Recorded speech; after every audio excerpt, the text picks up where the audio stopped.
Professeur Didier Raoult, quelle est l'évolution de la France dans différents domaines, notamment le domaine scientifique, ces dernières années? Alors, il n'y a qu'une manière de l'évaluer, à part se taper sur la poitrine en disant on est très bon, très bon, très bon, c'est de compter. Il y a plusieurs manières de compter, donc on peut utiliser les unes et les autres pour compter. Il y a une première manière de compter qui est de compter le nombre de publications réalisées dans l'année, et éventuellement d'ailleurs de convertir ça en corrigeant ça pour la population. Si on regarde l'évolution des publications de la France, dans les 20 pays qui ont fait le plus de publications entre 2017 et 2020, la France a régressé de 6%. Elle est 19e sur 20. C'est-à-dire que nous avons un problème qui n'a pas commencé là en 2017, qui a commencé avant, qui est la raison, en réalité, ce déclin de la science, en partie de la science médicale, a été vraiment l'objet et la raison pour laquelle on a créé les IHU. C'est parce que les structures anciennes, étatiques, n'étaient plus compétitives en pratique. Donc il y avait une espèce de leurre qui était fait par le fait que les unités de recherche avaient de multiples adresses. Moi j'ai eu jusqu'à 6 adresses en même temps: l'INSERM, le CNRS, l'IRD, l'assistance publique, l'université Aix-Marseille. Vous voyez, donc vous pouvez multiplier les adresses comme ça, et donc l'INSERM disait, regardez, on a autant de publications, le CNRS a autant de publications, mais c'était une grande partie d'entre elles étaient les mêmes. D'accord. Alors maintenant, on ne peut plus le faire, ça vous allez voir, sur certains mécanismes qui empêchent d'avoir soit des dizaines d'auteurs, soit plus de 2 tutelles. Et donc, cette illusion qui est tout ce qui avait une certaine taille était susceptible d'avoir plusieurs tutelles, faisait que les tutelles disaient, regardez, nous, on a, nous, les 300 ou 400 publications qu'on faisait chaque année, elles étaient affectées à chaque tutelle. Mais c'est un leurre, c'est une illusion. Après, quand on regarde au niveau de la France, on voit quel est le résultat, et le résultat est extrêmement inquiétant. C'est-à-dire que les choses se dégradent à une vitesse très importante. C'est assez intéressant d'ailleurs parce que sur ce papier, on a regardé une évolution du PIB à côté de ça, et il y a une espèce de corrélation. Vous voyez, ce qui est en rouge, c'est ce qui ne marche pas très bien, ce qui est en vert, c'est ce qui marche bien. Il y a une espèce de corrélation, si vous voulez, entre l'évolution du PIB, pas le PIB, mais l'évolution du PIB, ceux qui sont en croissance, et l'évolution de la science. En particulier, c'est très très net au niveau de la Chine, qui progresse de manière très très rapide, mais pas seulement. Il y a les pays d'Europe, la Pologne augmente, le Brésil a une augmentation de sa production scientifique très notable, qui sont intéressantes. Donc ça, c'est un premier point. Si on compare ensuite en mettant, écoutez, est-ce que tout ça a à voir avec les décès par Covid ? Est-ce que la science, finalement, influence la qualité scientifique et sa progression scientifique et le PIB ont une corrélation avec la mort? Et la réponse est le PIB, pas tellement, mais les publications par million d'habitants, oui. Les pays qui ont la meilleure production scientifique, et vous voyez que dans la production par million d'habitants, la France n'est pas très bonne, elle est à la 29e place des pays que nous avons testés, et ça ne compte pas les petits pays, et que donc elle est au niveau de la Croatie, la France. Donc il faut revenir sur Terre, là. On est en train de se casser la figure à une vitesse qui est effrayante. Donc pour être au niveau de la Croatie, et derrière le Qatar et la Tchéquie, c'est qu'on a vraiment des problèmes, d'accord ? Et du coup, on est moyen bas dans la production scientifique, on est moyen bas dans la lutte contre le Covid, et on est un peu plus haut dans le PIB par habitant, mais avec une dynamique dont on verra si elle reste comme ça, parce que vous avez vu que l'évolution du PIB est pas bonne, et de manière comparative. C'est pas juste parce qu'il y a une crise, de manière comparative. Il y a des choses à faire dans ce pays qui vont mal, et c'est pas la peine de faire l'autruche, parce que l'autruche, en mettant la tête dans le sable, ne se dissimule pas du tout. On la voit toujours autant. Il n'y a que elle qui ne voit plus rien, en réalité. Hein. Et donc, la France a un risque de ne plus voir les choses. Alors, la dernière chose qui vient de sortir aujourd'hui, c'est pour ça que je ne pouvais pas en parler avant, c'est dit, ah oui, mes publications, ça compte pas, il y en a des bonnes, des mauvaises, très bien, mais il n'y a rien qui... La seule solution qu'on ait depuis quelques années et qui m'a valu beaucoup d'ennuis, en particulier avec Yves Lévy de l'INSERM, parce que j'ai écrit ça, dans le point, que ça les a beaucoup irrités, que je vous décrive ce que je suis en train de vous décrire. C'est on casse tous les thermomètres et donc on est plus beau, on est plus grand, on est meilleur. D'accord ? Sauf que là aussi, il y a un autre marqueur qui est les gens qui sont très hautement cités. Et donc, tous les ans, il y a la société qui s'occupe de ça, qui s'appelait Thomson Reuters, avant qui s'appelait le Web of Science, qui maintenant s'appelle Clarivate, qui vient de sortir ses données aujourd'hui. C'est pour ça que c'est une surprise que je ne pouvais pas vous donner avant, sur ce qui se passe. Et si ce qui se passe, c'est que là aussi, la France a une régression du nombre de gens qui sont hautement cités. Et bien entendu, on voit que la Chine augmente, mais en général, la plupart des pays occidentaux, dans cette situation-là, qui ont mal géré le Covid, sont aussi ceux qui ont eu une régression de leur production scientifique et de leurs stars. Le nombre de stars, de gens très très bons, les 6600 meilleurs au monde, eh bien, il y en a moins, il y en a de moins en moins. En France, petit à petit, ça s'étiole, vous voyez, on a diminué par rapport à l'année dernière. Et maintenant, on ne représente plus que 2,2% de la production scientifique mondiale, par rapport à un peu plus de 1% de la population. Donc, si vous voulez, on est en train, bientôt, on va arriver à la moyenne de la production scientifique du monde. Enfin, je ne sais pas si vous vous rendez compte, le déclin. La France, au début du 19e siècle, produisait 40% de la science mondiale. Donc, s'il n'y a pas une lucidité sur ce problème-là, on ne s'en sortira pas. Et comment expliquez-vous ces déclins ?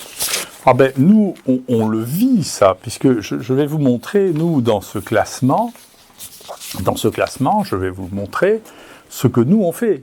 C'est-à-dire que si vous regardez parmi les gens qui sont hautement cités, ce que vous voyez, c'est que sur les 146 Français qui sont hautement cités, tout de suite, vous voyez que à Marseille, il y en a, à l'université, il y en a 14 qui sont tous dans les sciences de la vie, d'ailleurs on le verra, 9 à l'IHU. On en a plus à l'IHU, vous voyez, vous allez voir dans les sciences de la vie que dans tous les autres sites, sauf Saclay.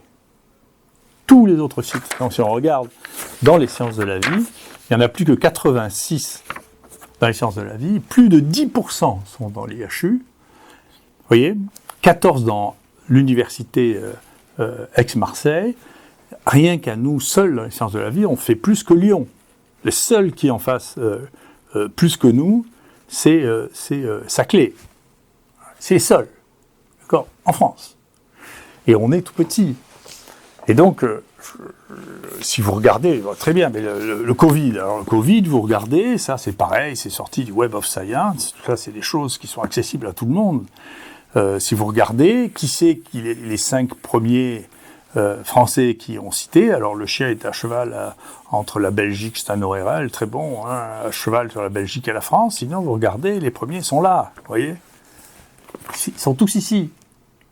D'accord, et donc, vous voyez que c'est un mystère quand même, on peut se poser la question, comment ça se fait? Mais alors vous avez les meilleurs, c'est évident, il n'y a qu'à regarder les données. Pourquoi est-ce qu'on se base pas sur vous, sur vos équipes,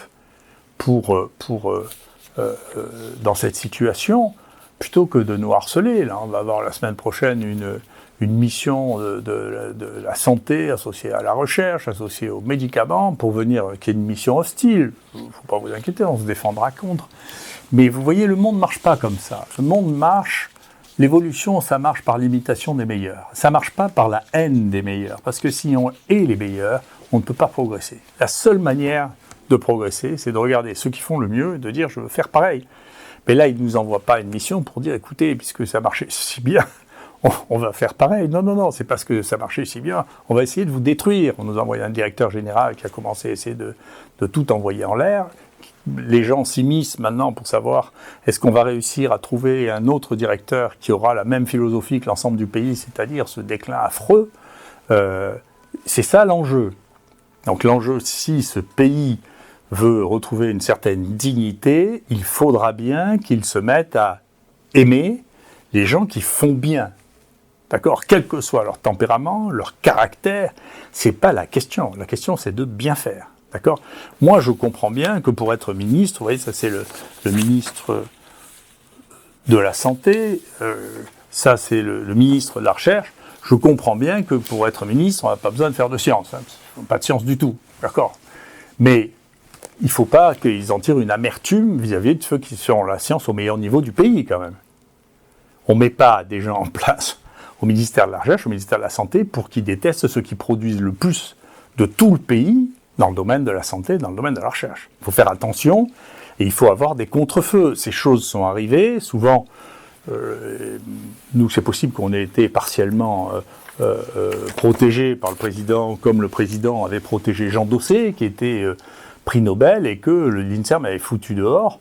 Et il a bien fait de le protéger, de l'aider et de le financer, parce que grâce à ça, il a lancé le Centre d'études du polymorphisme humain, qui a été la plus grande avancée française qui a été faite dans l'étude du génome humain, que l'INSERM et le CNRS avaient refusé de reconnaître. Donc tout ça, il y a des traces, on connaît l'histoire de tout ça. Il faut faire très attention. Il faut faire très attention, ce n'est pas les instituts qui sont importants. Ce qui est important, c'est les humains. Et c'est les humains qui produisent, qui font quelque chose. Mais peut-être que ces mesures sont justifiées par le Covid, par les mesures sur le Covid, par le traitement du Covid. Je ne sais pas, nos données, là aussi, je m'excuse de les remettre, mais enfin, vous savez, nous, on a testé 840 000 personnes ici, bien avant Paris. À Paris, on n'arrivait pas à faire, on a commencé, les hôpitaux n'arrivaient pas à faire les PCR dans les hôpitaux. Enfin, faut voir. Tandis que nous, on a commencé, la première fois qu'on a fait 500 d'un coup. Attendez, il s'est passé un problème quand même. Nous, c'est le nombre de gens qu'on a testés, le nombre de tests qu'on a fait, le nombre de gens qu'on a testés, 540 000 quand même. Hein. Il y en a eu 60 000 qui étaient positifs, dont maintenant on est à 31 000 qui ont été traités ici, et dans les 31 000 qui ont été traités ici, vous voyez, il y en a 27 000 qui ont été traités en hôpital de jour avec une mortalité qui est de 0,1%, c'est la plus basse au monde. Hein. 4 000 qui ont été hospitalisés avec 9,6% de mortalité. Je vous rappelle que dans les hôpitaux, bien entendu, il y en a qui sont passés en réanimation, il y en a qui sont passés... voilà, mais je vous rappelle que quand on a mesuré, en dehors de nous, hein, simplement en prenant les données nationales, la mortalité globale des hospitalisés à Marseille est autour de 9% si on enlève les hôpitaux de jour, et que celle de Paris est de 15% quand même. Donc c'est pas... Alors si c'est pour apprendre comment on soigne les gens, de venir ici, c'est bien, mais nous envoyer les gens qui ont participé à cette espèce de catastrophe qui a illustré les 2 ou 3 premiers mois de la recherche pour nous, de la prise en charge du Covid pour nous remettre au pli, de manière à ce qu'on ne voit plus de différence. C'est une drôle de manière de faire évoluer le pays. L'évolution, c'est on imite les meilleurs et on les traite correctement. Nous, on ne nous imite pas. Deuxièmement, on a distribué des médailles partout, sauf aux gens qui travaillent ici. Les gens qui travaillent ici, qui ont vu plus de malades, qui sont atteints de cette maladie que n'importe qui en France, parfois que n'importe qui au monde. Mathieu Millon, 10 000 personnes. Jean-Christophe a traité 3 000. On a donné les médailles à tout le monde pour le Covid, sauf à personne d'ici. D'accord ? Il y a quelque chose quand même avec la reconnaissance des meilleurs. Il y a un problème. Au bout d'un moment, il faut cesser de penser que les meilleurs, c'est une opinion purement subjective. Il y a des données objectives. C'est ça, les nombres, les données. Personne, il n'y a pas un site qui a reçu autant de gens, traité autant de gens. On nous envoie un truc pour nous dire que c'est mal géré.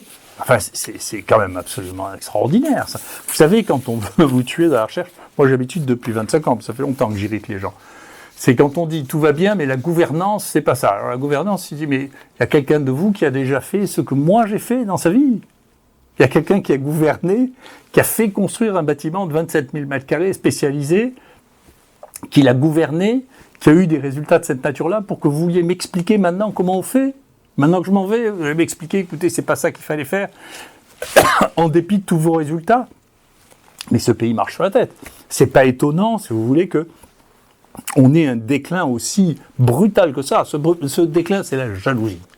Il n'y en a pas d'autre, c'est la jalousie, la jalousie, la jalousie. Plutôt que d'admirer les gens qui font bien, plutôt que de dire, écoutez, comment je peux faire pour vous aider, comment on peut avancer ensemble, comment vous pouvez nous expliquer comment décliner ce modèle pour d'autres, maintenant que vous, moi, mon action, elles peuvent toujours me courir après, je n'ai rien à fiche, j'ai fini, j'ai 69 ans et demi, j'ai convenu avec les gens de mon conseil d'administration de partir en septembre, je le ferai, sauf si il y a un oukase ou un arrêté brutal qui décidait de mettre fin à ma fonction, parce que ça me paraît naturel de partir à cet âge-là, pourrait me demander, mais écoutez, M. Raoult, expliquez-nous comment on fait. Vous voyez, c'est quand même un phénomène absolument spectaculaire de détester à ce point la réussite. Alors je comprends bien, ça veut dire que beaucoup de gens qui prennent la parole sont des gens qui ne sont pas satisfaits de leur propre vie. Ils n'ont pas d'estime pour leur propre vie, pour ne pas avoir une capacité d'admiration. Moi, j'ai une capacité d'admiration qui est intacte. Il y a une quantité de gens que j'admire. Chaque fois que je vois quelqu'un qui fait quelque chose qui dépasse de manière significative la norme, j'ai de l'admiration pour lui. Ça ne me gêne pas, ça ne m'enlève rien qu'il soit comme ça. Je n'ai pas de raison de le maltraiter. Dans les résultats que vous avez obtenus en traitant des patients, quelle est la place de l'hydroxychloroquine? Pourquoi est-ce que les autres ne trouvent pas comme vous? Alors, moi, j'ai expliqué ça très longuement dans ce livre, hein, donc je vous conseille de le lire.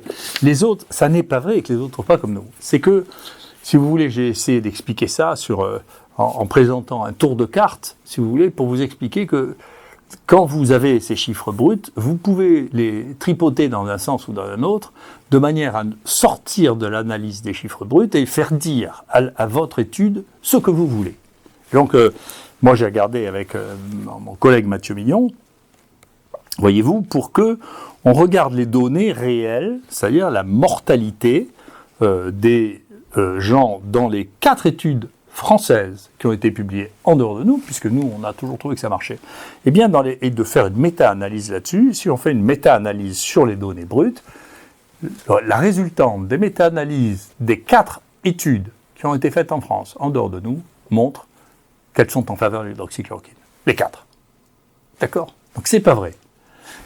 En dépit du fait que 2 aient été arrêtés du jour au lendemain par le ministère de la Santé, parce qu'il avait cru l'histoire de Lancet-Gate qui était une énorme fantaisie. Donc il les a arrêtés, il n'a pas voulu revenir en arrière, donc 2 de ces 4 études ont été arrêtées, alors que les données étaient en faveur de l'hydroxychloroquine, et comme elles ont été arrêtées, le nombre d'inclusions qui aurait permis de montrer que cette différence avait une différence statistique n'a jamais été atteint, parce que le nombre qu'il devait mettre n'a jamais été fait. Donc ça, c'est des études qui ont été interrompues prématurément, sans raison. Quand on a demandé, moi j'ai fait demander à l'INSERM pourquoi cette étude avait été arrêtée, ils ont dit pour futilité, je ne sais pas ce que ça veut dire, je trouvais que c'était futile, d'accord. Et donc, en particulier, en se référant sur une des études qui est la plus extraordinaire, qui est l'étude anglaise, qui a été faite sur Recovery, dans lequel, moi je suggère à tous les médecins de regarder dans le livre qui nous sert à tous sur la posologie, c'est-à-dire le nombre de comprimés qu'on peut donner d'hydroxychloroquine, et qui verront que dedans, on considère que la dose toxique est de 1,8 g, et que les Anglais ont donné pour leur étude une posologie de 2,4 g. Et ça, c'est toute la nation anglaise et tout Oxford qui a donné ça, ce qui doit amener à réfléchir à qu'est-ce que ça signifie d'oublier la médecine à ce point-là. C'est-à-dire de ne pas regarder même quelle est la dose maximale tolérable, si vous voulez, d'un médicament avant de faire des études modélisées sur la cinétique de ces médicaments. C'est délirant. Et donc, une fois que ces délires sont partis, il n'y a plus moyen de les arrêter. Donc les Anglais avaient fait 2 choses qui sont extraordinaires, qui ont été publiées partout, et cette étude est repartie partout. Une posologie qui aurait pu être mortelle, fort heureusement qu'il n'a pas été, et deuxièmement, on inclut les malades même si on n'a pas la preuve qu'ils sont malades. Même si on n'a pas de PCR positif, on les inclut. Mais je ne sais pas, c'est la médecine d'une autre planète, c'est pas comme ça qu'on fait. Enfin, d'abord, on vérifie quelle est la dose tolérable, deuxièmement, on vérifie le diagnostic, qu'est-ce que c'est que ces trucs. Et ça sort dans les meilleurs journaux, et après, regardez, hop, l'hydroxychloroquine, ça marche pas. Mais qu'est-ce que c'est que ces fantaisies? C'est pas sérieux. Nous, on est des gens sérieux, enfin, on fait pas des choses pareilles. Donc nous, on est des gens sérieux. Maintenant, on a traité, en tout, je crois, près de 25 000 ou 27 000 personnes avec l'hydroxychloroquine. Écoutez, l'azithromycine, ça va, on n'a pas eu de mort, on n'a pas eu de problème, on n'a pas eu toutes ces fantaisies dont on parle, on savait bien que ça n'existait pas. Il y a des millions de gens qui ont déjà été traités, mais avec les posologies qu'on utilise nous. Donc qu'est-ce que c'est que ces fantaisies ? Qu'est-ce que ça signifie ? Comment ça se passe alors dans le reste du monde ? Moi, je suis très content pour des raisons que vous imaginez, pour voir ce qui se passe au Sénégal. Parce qu'il y a le président de la Société de pathologie infectieuse de langue française, qui est un garçon qui est très désagréable avec moi. Je ne sais pas pourquoi, je ne le connais pas, mais enfin, qui a dit aux Africains qui l'ont très très mal pris qu'ils avaient tort de m'écouter pour l'hydroxychloroquine. Les Africains ont dit que l'hydroxychloroquine, ils la connaissaient quand même beaucoup mieux qu'eux, qu'ils avaient tous bouffé de la chloroquine et de l'hydroxychloroquine depuis une quarantaine ou une cinquantaine d'années. Donc pour donner des leçons de Bretagne aux Africains sur la chloroquine, c'est aussi étrange que les autres qui donnent des doses toxiques pour voir si ça marche. C'est qu'on vit dans un monde là qui est virtuel, c'est plus la réalité. Hein. Mais les Africains, ils font, c'est pour ça que si on n'y prend pas garde, le déclin français n'est pas prêt de s'arrêter. Vous voyez, ils font comme nous. Et donc, ils ont fait un hôpital, pareil, comme nous, 75 lits en chambre individuelle, avec des lits qui sont en dépression, pour pouvoir accueillir les maladies infectieuses, qui vient d'être opéré, qui vient d'être ouvert. Celui qui l'a bâti a dû se battre comme nous avons dû nous battre, parce qu'il y a des institutions qui existaient, parce que les gouvernements changent, parce que les directeurs de la santé changent. Cela étant, il y est arrivé, il a maintenant un bâtiment dont je vous assure qu'il peut faire rêver beaucoup de gens en France, qui est entièrement dédié à la gestion des malades contagieux, avec des capacités qui sont les mêmes que les nôtres, et donc une capacité thérapeutique qui est très bonne et qui vient de donner une très jolie publication, vous voyez, avec l'hydroxychloroquine et l'azithromycine dans le traitement des patients hospitalisés sur un peu moins de 1000 personnes, vous voyez. Et si vous regardez l'efficacité, vous voyez que l'hydroxychloroquine plus l'azithromycine, elle donne une efficacité spectaculaire à côté de pas de traitement. Donc mon Dieu, il y en a au moins qui disent, écoutez, on va suivre ceux qui font le mieux pour l'instant, et ça réussit très bien, et à côté de ça, technologiquement, Mboup a créé un institut de recherche, ça s'appelle l'IRCEF, qui est tout neuf, qui est dans le quartier tout neuf qui est à côté de l'aéroport de Dakar, dans lequel il y a tous les équipements, la séquence, ils font des séquences génomiques. Quand on a discuté la dernière fois ensemble au conseil scientifique, je fais partie de mon conseil scientifique, ils faisaient 1000 séquences de Covid par semaine dans ce centre-là. Donc eux ont commencé à faire de la séquence très tôt, ils ont commencé à faire de la PCR très tôt, ils ont commencé à faire de la PCR sur les variants en nous demandant de les aider au départ, de leur donner la PCR, ce qu'on a fait, bien entendu. Et eux ont un niveau là, vous voyez, que vous voyez là. Si vous vous posez la question de la place de la France dans le monde, c'est ça qui est en train de se passer. Hein. Donc vous pourrez continuer à nous cracher dessus, ça ne changera rien du tout. On pourra continuer avec des laboratoires. Vous vous rendez compte, il y avait la moitié des CHU qui n'avaient même pas un séquenceur nouvelle génération en France quand ça a commencé. Il faut voir le niveau d'équipement de ce pays est misérable, parce qu'on se préoccupe d'autre chose et qu'il n'y a pas de vision stratégique. Il faut avoir une vision stratégique, technique. On ne peut pas y échapper. Deuxièmement, il faut arrêter de taper sur ceux qui réussissent, parce que ça ne sert à rien, on ne nous paye déjà pas plus. Ça, si on nous donne une médaille de temps en temps, on est content, mais au moins qu'on ne passe pas notre temps à nous envoyer des inspections pour nous dire qu'on ne sait pas faire notre travail. Attendez, on peut regarder les résultats. Les gens sont prêts à croire absolument n'importe quoi pour pouvoir dire que l'on fait des folies. Là aussi, il faut qu'ils regardent les vraies choses, comment on traite les gens, quels sont les médicaments qui sont acceptables, pas acceptables, quelles sont les limites de ce qui est utilisable en dehors de l'AMM. L'AMM, c'est l'autorisation de mise sur le marché. C'est-à-dire ces nouveaux médicaments, quelles sont les indications dans lesquelles on peut le mettre. Depuis, il y a une dérive, en particulier pour empêcher l'usage des anciens médicaments dans de nouvelles indications. Donc, si ce pays n'arrive pas à trouver une organisation, une forme d'organisation qui protège les gens qui sont les plus efficaces et qui réussissent le mieux, vous savez, il n'arrêtera pas de se casser la figure, et ça veut dire que certaines civilisations, et il y a un risque pour la nôtre, risquent de mourir de la jalousie de ceux qui n'ont pas réussi ou qui n'ont pas réussi au même niveau. Et si ça, on ne l'entend pas, eh bien, je vous le dis, le déclin mesurable de ce pays ne va pas cesser.